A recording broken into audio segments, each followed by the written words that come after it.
Hello, everyone, and welcome to another episode of Nerdy Movie News Roundup, the show where we round up all of the latest news in the world of nerdy movies. We got a lot of stuff to get through today, actually, so let's just jump right into it.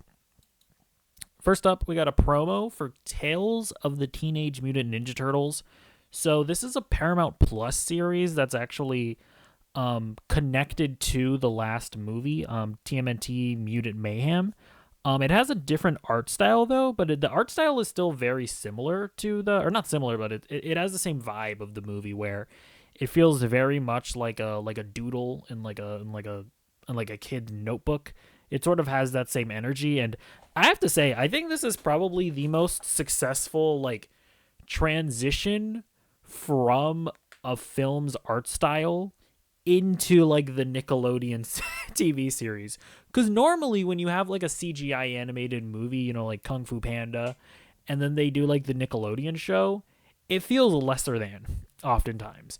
And I think they've done a fantastic job here of clearly going for a cheaper art style, but that has its own unique vibe that feels connected to the movie, but doesn't feel like a knockoff version. They've done something really cool here, but the trailer itself, we don't get much. We don't get much of what the story is going to be. But you can see that the voice actors sound the same. I imagine it's the same voice actors, and it's still like very much. And it still very much keeps the same vibe of the movie. So yeah, Kami is excited for this show. Hopefully it comes out and it's really good and doesn't just feel like, again, like like how you'd get your like Nickelodeon Megamind show or whatever, and it's like, okay, I guess this exists. Hopefully it's good. Okay, next up, we also have got a trailer for A Quiet Place Day 1. So this is a Quiet Place prequel that takes place before the first day movie, and like the title suggests, it takes place on the first day, I guess, of the alien invasion. So in the trailer, we see the aliens coming down, and we see the aliens just killing a bunch of people, wrecking shop. Of course, we have seen like the initial impact in the second Quiet Place movie. They had that flashback, but this movie's going to take place entirely throughout that point. And I actually think it looks really good. So we have Lupita Nyong'o in the lead. It looks like Joseph Quinn is also going to be in the movie. We also see what's that guy's name? Hold up, let me look it up. Yeah, we also see Jaimon Hansu in the trailer, and he's in the second movie. So I guess it's kind of cool that we're gonna get to see his like origin story, I guess.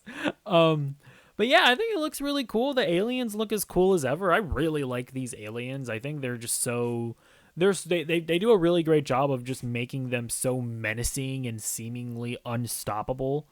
So yeah, I'm definitely down. Maybe these characters die in this movie. I don't know, or maybe we see them again in A Quiet Place Part 3 if that ever happens. But yeah, I think the trailer looks cool. All right, let's get into the first news story of the day. The Vision, he's coming back, I guess. It's coming from the Direct. The Direct was attending Paul Bettany's MegaCon 2024 panel. A fan asked, in any way, shape, or form, will Vision return, or are you going to return to the MCU? Bettany, after a long pause, well, yeah, I mean, why wouldn't I? Yes, 100%. So, Paul Bettany is saying that he is 100% coming back to the MCU, and, I mean, man, this whole White Vision thing, I mean, yeah, they have, I guess, if he comes back, it would have to be in that form, and it's one of those things where it's like, bro, that's like one of those teases that they've been doing that just never got resolved. Like, I feel like there have been so many in the MCU, like when like the Charlize Theron showing up at the end of Doctor Strange in the Multiverse of Madness. I feel like, Shang-Chi, like teasing him teaming up with Captain Marvel and the Hulk. I feel like there have been just so many like loose ends here in the MCU. Oh, what's that guy's name? The Jon Snow being like, I'm gonna go after you, Cersei. Even also in that movie, like, what is it, like Aragon, the Reaper, whatever, the Celestial, he's gonna come back, or Arsham the Judge, he's gonna come back to judge the Earth apparently. When the hell is that gonna happen? Harry Styles, he's supposed to come back at some point. I mean, there are just so many like teases being like, "Oh, what's next? What's gonna come next in the fabric of the universe?" And then they just don't resolve anything. So I guess if White Vision shows up at some point, but it's not really gonna have the impact that it maybe would have happened if it happened like a year after WandaVision. But we'll see. I mean, I love Paul Bettany, so I wouldn't hate to see him come back. All right, next story. So The Last of Us Part 3 is actually being teased by Naughty Dog. So this was from a documentary called Grounded 2, The Making of The Last of Us Part 2. And Neil Druckmann said this: I don't have a story, but I do have that concept. That, to me, is as exciting as 1, as exciting as 2, is its own thing. It has this through line for all 3. So it does feel like there's probably one more chapter to this story. So, yeah, Neil Druckmann is coming out and teasing a Last of Us Part 3. And I think that, I don't know, I feel like I feel differently about this than most people, because I actually feel like The Last of Us Part 1 ended on a pretty open-ended note, where it's like, you probably should do a second game to this. Like, you know, and I guess I'll spoil this because most people have seen season 1 or played the game, but you know that the game ends with Ellie not really believing the lie that Joel is telling her. So you know that there's more story to tell here. And even though it feels like most people like got to that ending and they were like, this is a perfect conclusion. The ending is so ambiguous. And I feel like in almost a meta way, that's just people like coping along with Joel as if that it was just going to be fine from then on, you know, that there was any chance that Ellie was just going to be cool with all that. I feel like it's funny how people in real life coped right along with Joel. But when you look at the events of The Last of Us Part 2, at least, you know, the events of dealing with the aftermath of the first game, like that's a story that should have been told. But anyway, so when you get to the end of The Last of Us Part 2, that's a pretty definitive conclusion. I feel like our characters got to a point where it's like they had their meaningful arc. I don't know that there really is more story to tell here. That being said, if Neil Druckmann came up with a story, I mean, sure, go ahead. I love The Last of Us, so I'm open to seeing what it is, but I'm just saying that I don't think we need a part 3, whereas I think we kind of needed a part 2. So, I mean, we'll see. My guess is that, you know, because I know a lot of people really wanted Naughty Dog to now, at this point, make an original IP. And I totally get that. But now that they've started the show, I don't think it's unlikely at all that they've done a thing here where their next game is The Last of Us Part 3 so that they can get the game out before the show catches up with the end of The Last of Us Part 2. And so that then that can lead into them adapting Part 3 of the game. And listen, I know that would annoy a lot of people, but at the end of the day, the alternative would be the show gets to the end of the events of Part 2, and then Part 3 goes past the Part 2 game, and then the show starts going into the events of Part 3 before the games are able to do that. And I don't know if that's also, I don't think that's preferable either. So, and like games take so long to make that like, it's like now that you've started the show, I think I would almost rather them just get Part 3 out of the way, just make it, fuck it. Yes, is it annoying that we're not getting a new IP? Absolutely, and I totally understand that people are annoyed by that. But I feel like the best thing to do is to have just done Part 3. That being said, that's not really a decision that that's a decision that would have had to have been made years ago, right? Like they're making whatever they're making right now. If it's a new IP or if it's The Last of Us Part 3, they are making it. And unfortunately, their next game is either one or like Like, it's one of those things where they were also working on the Last of Us factions, which I assume, because Naughty Dog usually, I think they work on 2 games at once, I think. But one of those games was the Last of Us factions. So while, it's one of those things where it's going to be a while in between their next game and then whatever the new IP would be, or vice versa if it was the new IP or The Last of Us Part 3. So I don't know if I'm making any sense with that, but either way, it's kind of a weird situation where you're screwed one way or the other. You're damned if you do, you're damned if you don't. I think that they should just go ahead and make The Last of Us Part 3, get it over with, so that then the show can just naturally and adapt to the game. But we'll see what happens. All right. Next up, I want to talk about the Xbox multi-platform situation.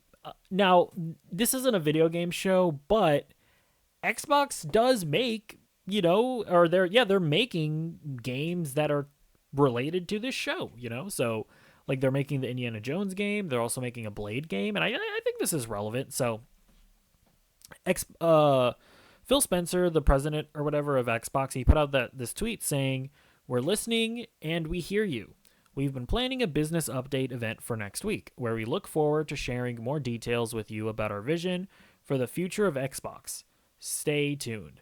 And so this was after a bunch of articles from a bunch of different publications coming out and not reporting the same thing, but the one through line between all of the reporting has been that to some degree Xbox is going multi-platform.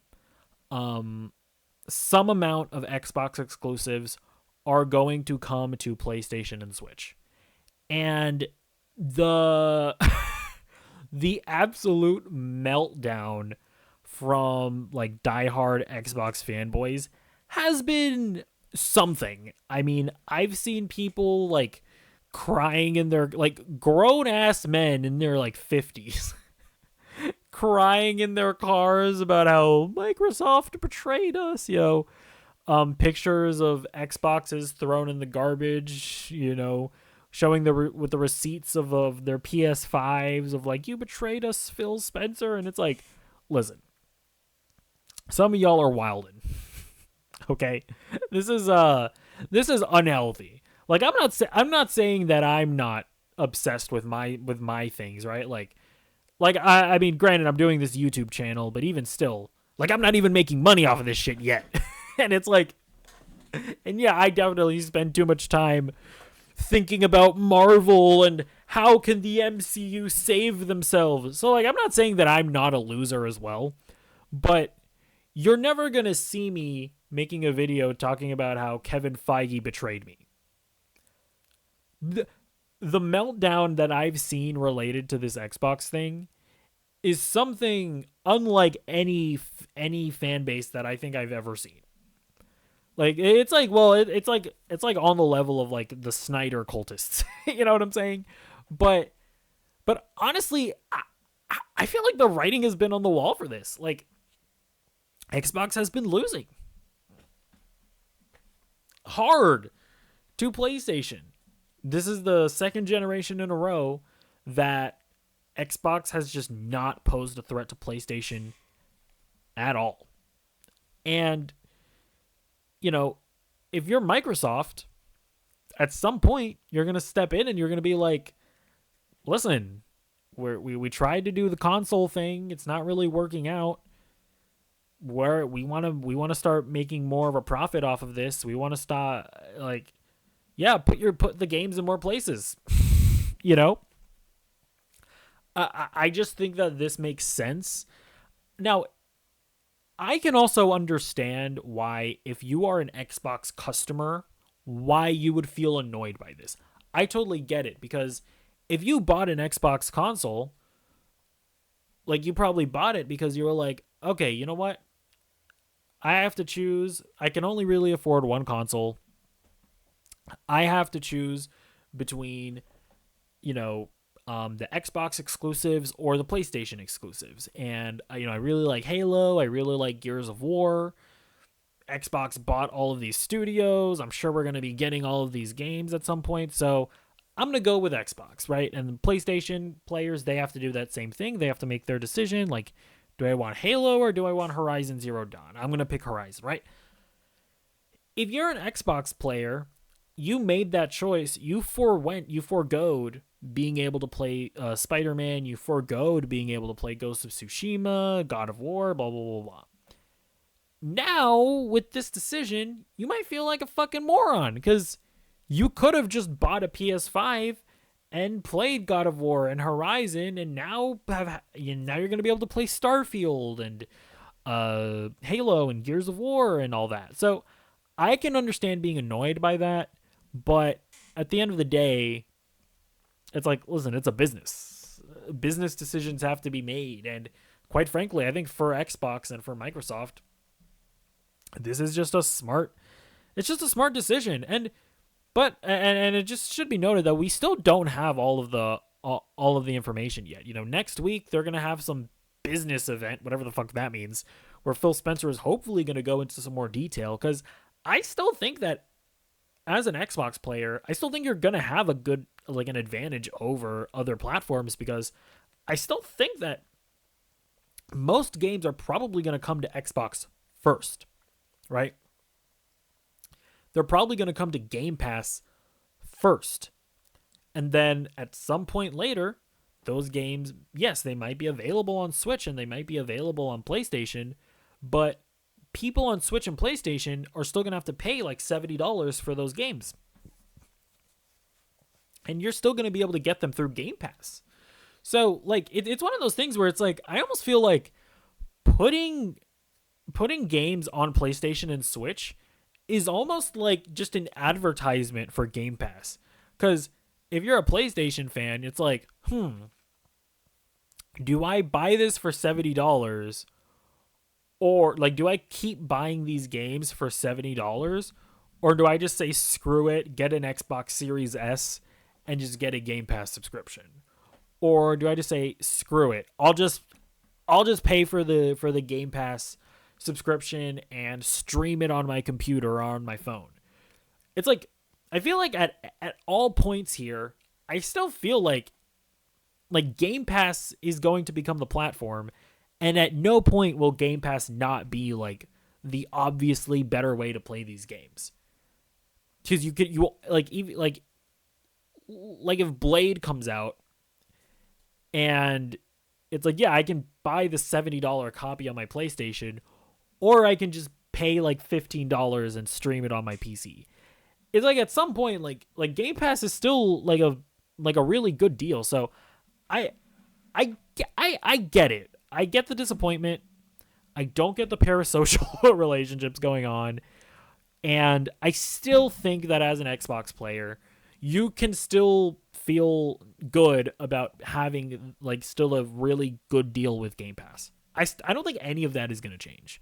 But I do think that this is essentially Xbox waving the white flag of being like, yeah, we're never catching up to PlayStation. And I think they probably could have still held on a little longer, especially this year, because this year could have been a turning point of some kind, because you have Xbox this year, or you have Indiana Jones this year, you have Avowed and Hellblade. It's like, that's a really good year of exclusives potentially. And if that then leads into the next year with hopefully the dominoes finally falling and even more games coming out next year, like I do think this could have been a moment for Xbox, maybe not for the console, but for Game Pass certainly. But yeah, I don't know. Like, and I don't know. I still think at the end of the day, it's not as doom and gloom maybe as some people are making it out to be, but it's interesting nonetheless, and it's fascinating that I feel like I'm living in a moment of history, you know? I feel like I was like one, I think that happened in 2001 when Sega stopped making consoles and just put Sonic on Nintendo consoles. Like, I'm living through that moment again where we're going to see Master Chief on a PlayStation potentially. So, we'll see. Next story. All right, so we got some new looks at Daredevil Born Again. This is the suit. I think it looks pretty cool. It definitely looks more like bright red than any of the Netflix suits, I feel like. And yeah, I think it looks pretty cool. And then here we have Bullseye. So this looks really stupid, right? But I also think that this is like one of those situations where I think this is just the suit that Bullseye made himself, similarly to how Daredevil made like the black suit in the first season. So I like it looks stupid, sure, but I like how stupid it looks because it's just he just like he like makeshift made it. So I don't know. I think the suits look cool, but I'm also not like one of these guys that's like gets super invested in the suits either. Like there are people like crying on Twitter about like, why doesn't it have the double D on the chest? And it's like, I simply could not care less. Quite frankly, I just don't care. I think it looks fine. But let me know in the comments down below why you think it should have the double D. All right. Next up, we have a release window for Creature Commandos. Yeah, but we have Creature Commandos coming out in the fall, which is amazing, and I just cannot wait for an audience to see. And just a bunch of cool stuff. So keep your eye out. Always good to talk to you, man. Thanks. Not gonna lie, I forgot that I had a video saved for that. But yeah,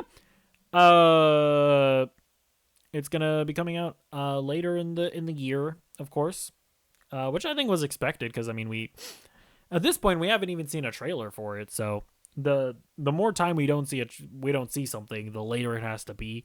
So I do think we're at the point in 2024 where it's like I don't think it's coming out like early 2024 or even mid 2024. So yeah, I really just need to see a trailer for this just to get a feel for what exactly it is. Of course, James Gunn wrote all the episodes, so that in and of itself is exciting. So we'll see.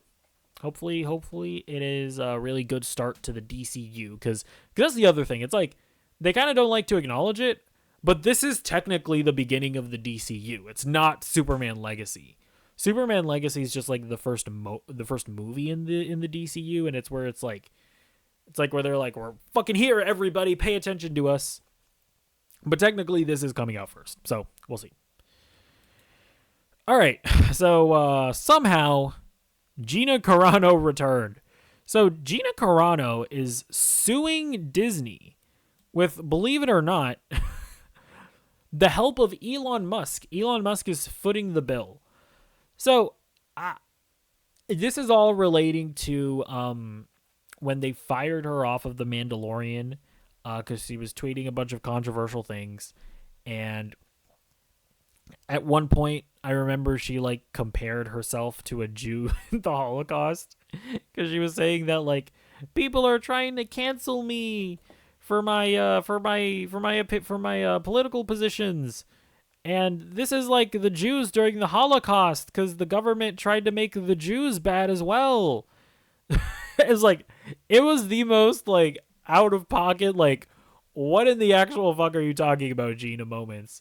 And basically, again, this is from what I remember happening. It was like, Disney was like, hey, Gina, can you like calm down on social media? You're being really fucking controversial. We're just trying to make a Star Wars show. Can you just shut up? Because just stop. And then I remember we're like, okay. And then she kept on being controversial on social media. So then Disney was like, all right, Gina, you gotta go.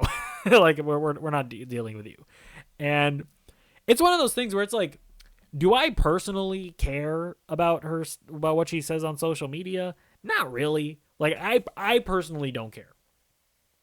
But I can also understand that if you're Disney, it's like irregardless of whether you agree with her or not, she was being controversial and she was bringing a bunch of controversy to Star Wars.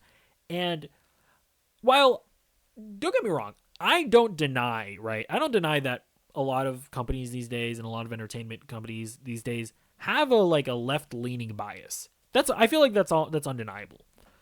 But like, I also don't know that. But like, the thing that I think these companies care about the most is just controversy. Because like, I would imagine that Rachel Zegler, for example, got a talking to, right? Like after she was like, After she was like, yeah, I don't really give a shit about the original Snow White movie. Actually, it's kind of dog shit. It doesn't really hold up well today. Like, I remember after she said shit like that, which was like, she's like, it's weird that the prince saved the princess or whatever. It's like, that caused a lot of controversy. Like, a lot of people got triggered. A lot of people started getting mad at on social media. A lot of people started trying to cancel Rachel Zegler. And again, I suspect that Disney like pulled her in and they were like, hey, can you maybe not shit talk the movie that we're remaking? Can you maybe not do that? And we haven't seen Rachel since that incident. We haven't seen Rachel Zegler be like, she hasn't said like a bunch of weird shit anymore. Because I assume they like got brought her in and they were like, hey, you need to calm down. Think about what you say before you open your mouth, right? And so she keeps her job. And actually, so let's we also have images of like the court document. I'm not sure exactly what it's called. By the way, I'm going to get into this. I'm not a fucking lawyer, to be clear. So I don't even know what this kind of document is called, but we're going to read some of it because it is just bizarre. So, complaint. Plaintiff Gina Carano, through undersigned counsel, files his complaint for damages and equitable relief against defendants, the Walt Disney Company, Lucasfilm, and Huckleberry Industries. Introduction. A short time ago, in a galaxy not so far away.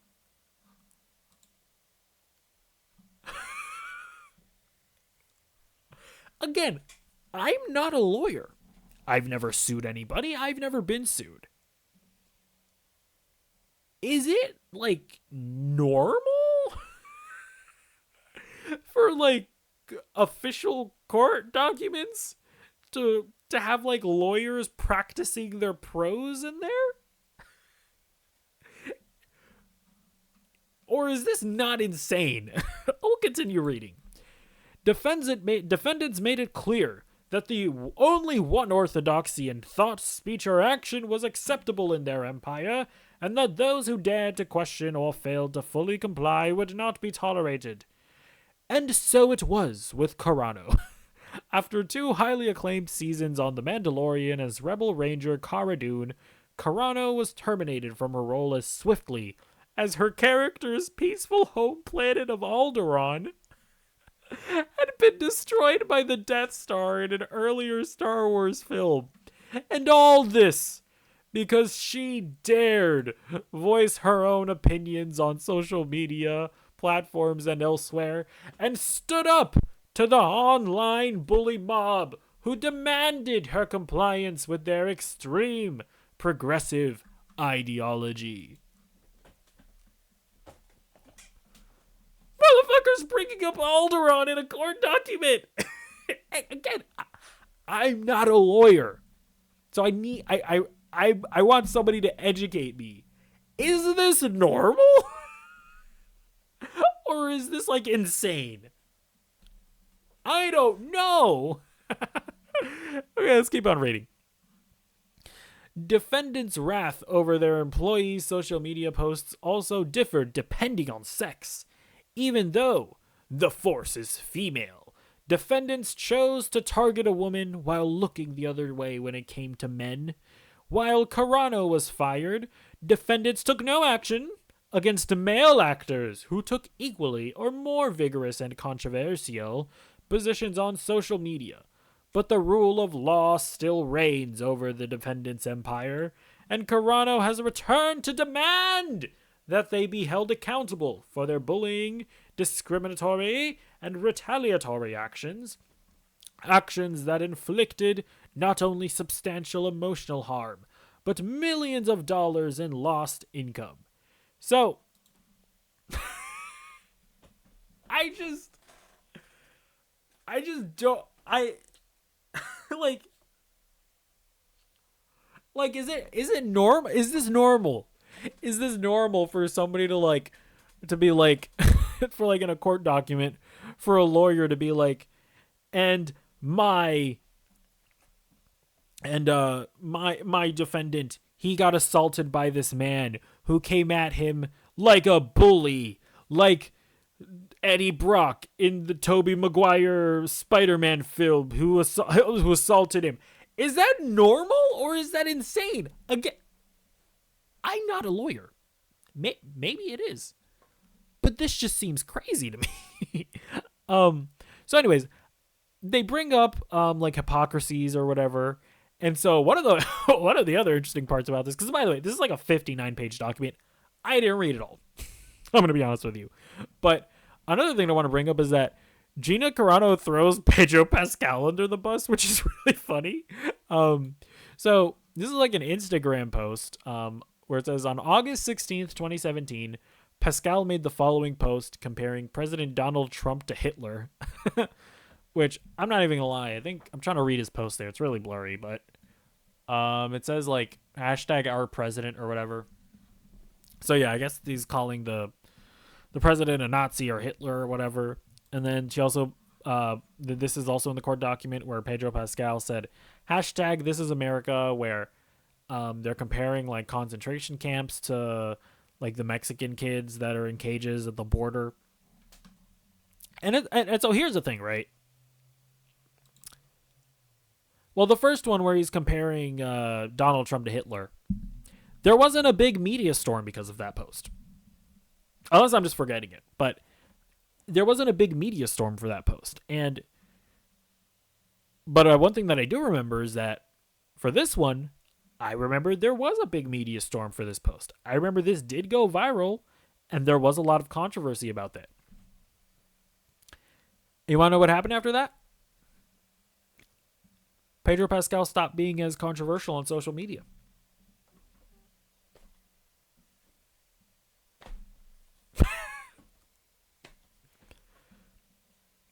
Like, what I imagine happened, again, I don't know this. I'm not on the inside of Disney. I imagine they went to Pedro Pascal and they were like, hey, can you like, can you not? We're just trying to make fucking Star Wars movies, okay? We're not. Why do you people need to compare everything to the fucking Holocaust? And I imagine Pedro Pascal was like, you know what? I could keep on making Holocaust comparisons, but I also like having a job. So he stopped. Again, that's like the problem with Gina Carano, is that she just didn't want to stop. She was like, I'm fighting for free speech. Blah, blah, blah. And it's like, that's fine. That's even commendable if you want to do that.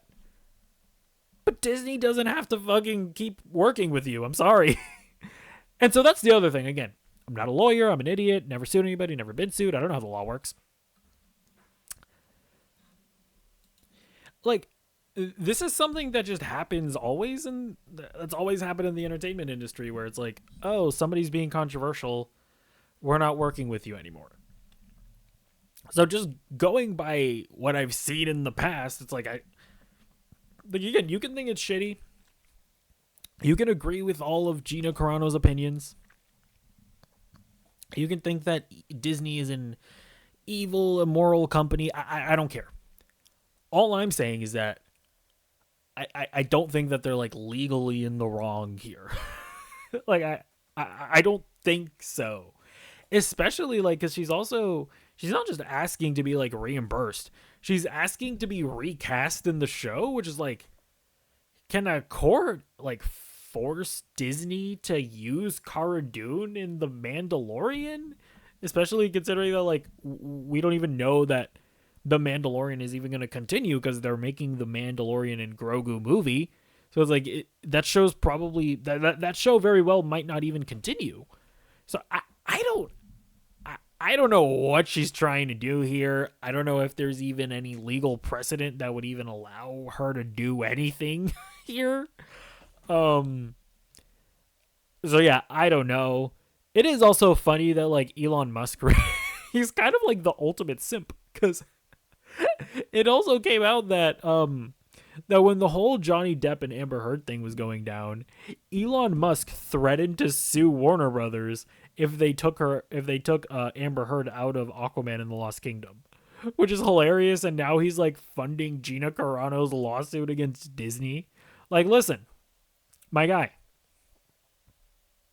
it's not worth it. It's not. It's really not. Okay. Or I mean, it might be to you because this is like literally pennies probably to Elon Musk. So, but yeah, but I will say this: if you're Gina Carano and Elon Musk is like ponying up the money, I mean, why not? Like, you're not losing anything here. So, I don't know. This whole situation is hilarious and absurd, but maybe I'm wrong. Maybe she does have a chance in court.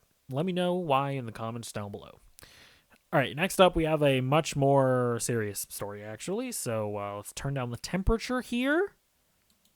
Wonder Man. So on the set of Wonder Man, there was a death, unfortunately. So let's read this from the Hollywood Reporter. A member of the crew of the Marvel Studios series Wonder Man has died on an accident on set. The accident occurred Tuesday at Radford Studios, where the crew member, a rigger, fell from the rafters. Our thoughts and deepest condolences are with his family and friends, and our support is behind the investigation into the circumstances of this incident, Marvel Studios said in a statement. So, yeah, this is just a tragedy. I mean, from what we've read, there's no indication as to why exactly he fell, so it's unclear if somebody here is in the wrong, if there's somebody who's going to be held responsible for this, or if it was just like a tragic accident where he like slipped or something. There's no word there's no word on anything like that. So we don't know if it's like if it's like an Alec Baldwin situation where like somebody's going to be held responsible. So yeah, hopefully it gets investigated thoroughly by the police, and hopefully if somebody made a mistake here and it led to this man's death, hopefully they get held responsible in whatever way they have to be. So yeah, we'll see what happens with that, but my condolences obviously to the family. All right, next story. Percy Jackson Season 2 has officially been greenlit. This is coming from the Hollywood Reporter. The streamer has ordered a second season of Percy Jackson and the Olympians. Disney announced the pickup during its quarterly earnings call Tuesday, a week after the show's first season concluded. Season 2 will adapt the second of Riordan's novels, The Sea of Monsters, which sends Percy and some of his fellow demigods on an ocean-going quest to retrieve the Golden Fleece. So, this is completely unsurprising. I mean, this has been a ratings hit for Disney. It is their biggest show that isn't a Marvel or Star Wars show, and it's something that Disney desperately needed because, I mean, Disney Plus really has just been a Marvel and Star Wars streaming service that, like, if you're not into Marvel or Star Wars, there's, like, nothing there for you. And when it comes to, like, you know, like, must-watch television. And, yeah, this has been a hit for them. I personally didn't love it. You know, I am a big fan of the books. It was like this was Percy Jackson was my Harry Potter as a kid.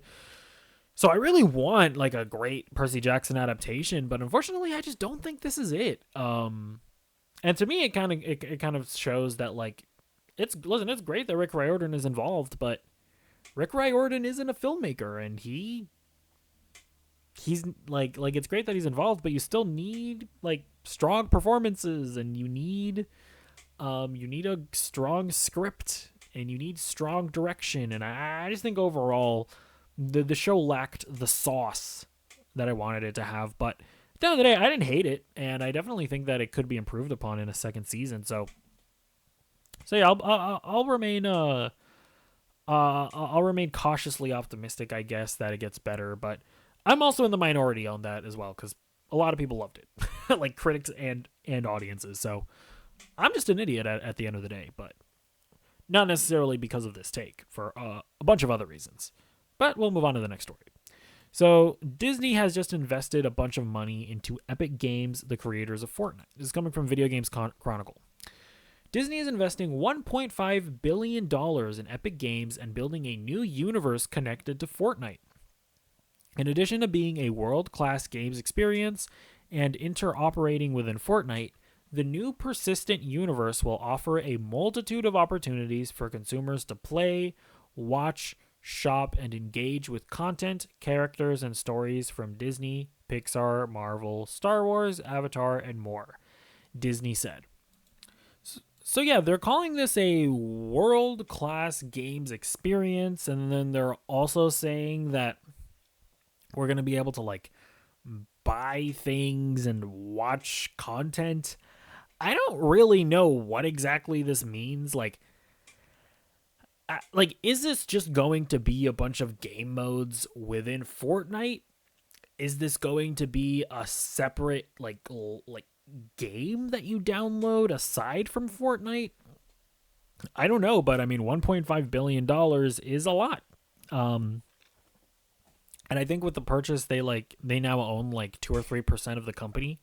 So like they're fully involved in Epic Games now. So it's gonna be interesting. I definitely think that that this could be big. I mean, it's one of those things where like Fortnite is really the only thing I feel like that's figured out like a sort of metaverse situation where like Disney tried to do things like Disney Infinity and whatnot, where they tried to make this like persistent world for people to live in like a Disneyland together and whatnot, but they've never quite been able to figure it out for themselves. But I think it's smart to like piggyback off of Fortnite, where Fortnite has kind of figured it out, where like people are going to concerts in Fortnite.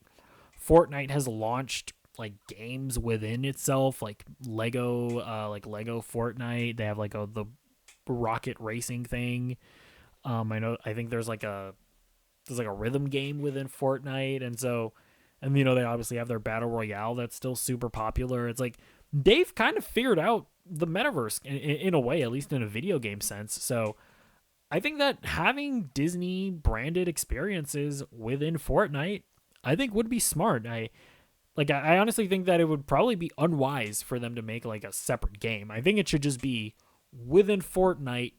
You can just do a bunch of Disney related stuff. So we'll see. We'll see how it works. Next story. This is actually the last story of the day. We got another Game of Thrones spinoff in the works. This is coming from The Hollywood Reporter. The company is actively heating up its long in discussion Aegon's Conquest idea. Aegon's Conquest is basically a direct prequel to the hit House of the Dragon, telling the story of the Targaryens' bloody and brutal conquest of Westeros. The story follows the invader Aegon Targaryen, who conquered the continent of Westeros with his sister wives Rhaenys and Visenya. Don't like that. And their dragons. Aegon successfully unified 6 of the 7 kingdoms in just 2 years, with only Dorne able to successfully resist. So, yeah, this is interesting. It's like yet another prequel, which, I mean, I'm really liking House of the Dragon, but I will admit, I tend to prefer stories that move the world further. You know, like it, because it's like even in that description, it's like, okay, now I know what's going to happen. He's going to conquer Westeros. I know this guy is never going to die now. Or I don't know. I guess maybe he might conquer Westeros and then die. I guess that's possible. But I mean, listen, they've had a lot of success with House of the Dragon, and I'm kind of at the point with Game of Thrones spin-offs where I don't have any attachment to the books or anything. I don't have any stories that I necessarily want to see, aside from what I mentioned before, that I guess I'd prefer stories that move further. But as long as it's good, I'll watch it. You know, like if it is something that is of quality, sure, why not? Yeah, just Game of Thrones they're not letting up with the incest. But I guess it's a Game of Thrones staple at this point. So I guess we don't want it without it. I don't know what I'm saying anymore. Let's move on to the things I've been watching. So I started watching Halo Season 2. The first 2 episodes are out, and I still like the show. So I like the show, but I also like the first season. I guess if you didn't like the first season, I think you might be immediately more invested in the story, because like I feel like a lot of the first season was about like Master Chief sort of finding, like getting the chip out of him or whatever, and finding the humanity within him and whatnot. And I think you might be more interested in this second season, because immediately the plot is like about the war itself, and there's like a mystery going on, and it's all about the war. He's like distrusting of like the government and whatnot, and it's like, I think you might immediately find this story more entertaining. I think the side stuff is more engaging in this one as well. Like, like the Spartan that defected, like the bald guy, he's back, and I think his story, like there's something that happens immediately with him that's like attention grabbing and whatnot. So I think you might like this season more, but like at the end of the day, he still takes off his helmet.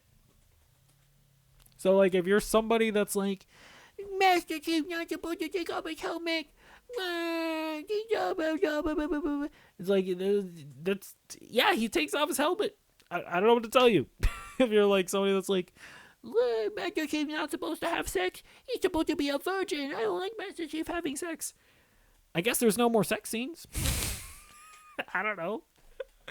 Or at least not yet. But I always found those criticisms to be silly because, and you can let me know, but it's like in the games, it's not like a thing. It's not like a rule that he can't take off his helmet. I just don't think they've ever shown it because the games always take place like during warfare. But it's like, yeah, the show is trying to actually tell a story. Like there are moments where he's not going to wear the helmet because he's like not in battle. Like, are you telling me that you just want Master Chief always walking around with a helmet on? It's just like when he's in a moment in time where he's not in battle, it just makes sense that he would have his helmet on. I guess if you're a fan that you just want them to like directly adapt the game and it should just always be in like a war scenario or like in a battlefield scenario, I guess if that's what you want, but like I've played like the first 2 or 3 Halo games and they don't exactly have compelling stories. I don't know if that's blasphemy to say, but like I specifically remember playing like the first, because I played Halo Reach, then I played Halo 1, and then I played like half of Halo 2, and then there was like a weird glitch that messed up my game, and I was like, okay, I'm done with this for now. I might go back to Halo 2, but I remember playing Halo Reach, I remember playing Halo 1, and the half of Halo 2 that I played, and I specifically remember thinking, so where exactly is this incredible story that 343 Industries ruined? So I'm like, I'm having fun playing the game, but I don't care about the story. Like, I would go so far as to say that, like, I'm wondering if, like, considering how the Halo fans reacted to the Halo show, I'm starting to wonder if the main problem with 343 Industries is that they actually added a story. It's like, Halo fans, they just like the absence of storytelling. That they're like, 343 Industries, we don't want stories in our Halo games, you're ruining it. It's like, that's what I feel like at some point, because it's like when the main criticism of the Halo show is that Master Chief isn't supposed to wear helmet, or no, Master Chief is supposed to wear helmet at all times, he can't take off his helmet, no. I have to, I'm like, it's just a lame criticism in my opinion, but that's how a lot of you guys feel. And if I'm going to recommend this to you, he does take off his helmet. So, I don't know. I'm kind of rambling, but let me know what you think. Like, give if you're a Halo fan, give me like a really good explanation of why he can't take off his helmet. All right. So, I also started playing Link's Awakening. And this is a really cute game. So, it's on the Switch. And it's a remake of like one of the Game Boy games or Game Boy Color games. I don't remember which one it came out on, but yeah, it's a really cute game, and it's like a top-down Zelda. But there are just like a lot of interesting mechanics to it. Like, I forgot that what was in this game, but like I like unlocked like a Chain Chomp companion, like Chain Chomp from the Mario games. And I'm just like, I'm like carrying him around on like on the chain, like he's a dog on a leash. And like when I get near enemies, he like activates and like runs at them. And like, I have this feather that literally just lets me jump, which I've played Link to the Past and and a little bit of a Link Between Worlds, and it's like just the fact that you're able to jump in these games is like really crazy to me. So I'm really digging it so far. And obviously it looks beautiful. It's like it has this interesting like almost like toy look where the characters kind of look like toys. I will say I don't love like the blur effect that it has, because it's like it like blurs the world around you, and I don't think it has quite the effect that they want it to. Like it kind of like hurts my head a little bit sometimes, the blur effect. But other than that, it looks really beautiful. So yeah, I'm really into it. But yeah, that's everything that I have to talk about today. So big show, a lot of interesting topics, a lot of contentious topics. So absolutely feel free to push back on anything that I've said today in the comments down below. And I will see you in the next one. Goodbye. Goodbye. Goodbye. Goodbye.